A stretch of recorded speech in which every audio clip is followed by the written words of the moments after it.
भगवान जगन्नाथ धाम पुरी की रसोई अत्यंत अद्भुत है।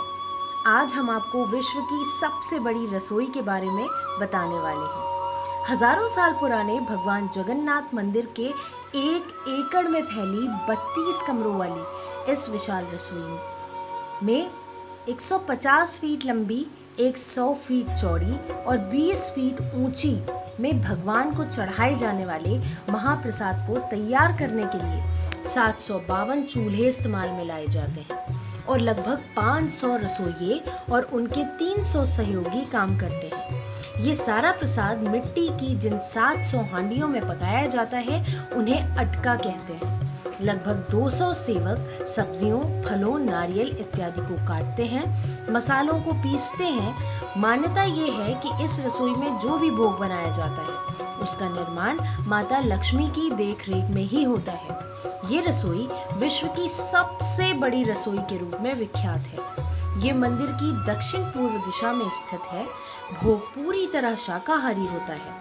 मीठे व्यंजन तैयार करने के लिए यहाँ शक्कर के स्थान पर अच्छे किस्म का गुड़ प्रयोग में लाया जाता है। आलू, टमाटर और फूल गोभी का उपयोग मंदिर में नहीं होता है। जो भी व्यंजन यहाँ तैयार किए जाते हैं उनके नाम जगन्नाथ वल्लभ लाडू, मात पुली जैसे रखे जाते हैं।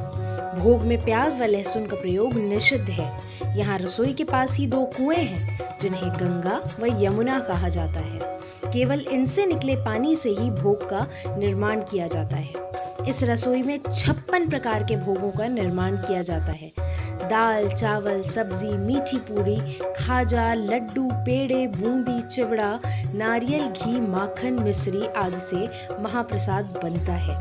रसोई में पूरे वर्ष के लिए भोजन पकाने की सामग्री रहती है। रोज कम से कम 10 तरह की मिठाइयाँ बनाई जाती हैं। 8 लाख लड्डू एक साथ बनाने पर इस रसोई का नाम गिनीज बुक में भी दर्ज हो चुका है। रसोई में एक बार में 50,000 लोगों के लिए महाप्रसाद बनता है। मंदिर की रसोई में प्रतिदिन 72 क्विंटल चावल पकाने का स्थान है। रसोई में एक के ऊपर एक 7 कलशों में चावल पकाया जाता है। प्रसाद बनाने के लिए 7 बर्तन एक दूसरे के ऊपर रख दिए जाते हैं। सबसे ऊपर रखे बर्तन में रखा भोजन पहले पकता है, फिर नीचे की तरफ से एक के बाद एक प्रसाद पकता जाता है। प्रतिदिन नए बर्तन ही भोग बनाने के काम आते हैं। सर्वप्रथम भगवान को भोग लगाने के पश्चात भक्तों को प्रसाद दिया जाता है। भगवान जगन्नाथ को महाप्रसाद, जिसे अब्धा कहा जाता है, निवेदित करने के बाद माता बिमला को निवेदित किया जाता है। तब वह प्रसाद महाप्रसाद बन जाता है। भगवान श्री जगन्नाथ को दिन में 6 बार महाप्रसाद चढ़ाया जाता है। रथ यात्रा के दिन 1,14,000 लोग रसोई कार्यक्रम में तथा अन्य व्यवस्था में लगे होते हैं, जबकि 6,000 पुजारी पूजा विधि में कार्यरत होते हैं। ओडिशा में 10 दिनों तक चलने वाले इस राष्ट्रीय उत्सव में भाग लेने के लिए दुनिया के कोने कोने से लोग उत्साह पूर्वक उमड़ पड़ते हैं। यहाँ भिन्न भिन्न जातियों के लोग एक साथ भोजन करते हैं। जात पात का यहाँ पर कोई भेदभाव नहीं रखा जाता है। जय जगन्नाथ।